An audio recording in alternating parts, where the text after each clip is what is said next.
नमस्कार. कलश सीड्स झेंडू येलो सुनील ही व्हरायटी आहे. हा प्लॉट आहे सिंधी कुर्बेट घटप्रभा या एरियामध्ये.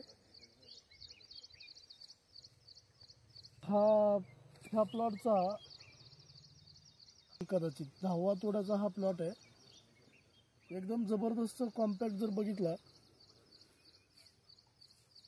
कॉम्पॅक्टनेस वगैरे एकदम जबरदस्त आहे. आपण बघू शकता. कलश सीड्स झेंडू येलो सुनील. जबरदस्त प्लॉटची कंडिशन आहे. पाऊस एवढा भरपूर पडलेला आहे इथं. प्लॉटमध्ये पूर्ण पाणी थांबून होतं, पण आपण जर बघितलं तर करपा वगैरे स्पॉट पण नाहीये प्लॉटला. करप्याचा वगैरे एकदम जबरदस्त साईज वगैरे, एवढे तोडे होऊन सुद्धा साईज वगैरे एकदम जबरदस्त आले. मार्केटला इतर व्हरायट्यांपेक्षा रेट पण चांगले मिळू लागले. कलश सीड झेंडू येलो सुनील, व्हरायटीचं नाव झेंडू येलो सुनील, KSP 5460.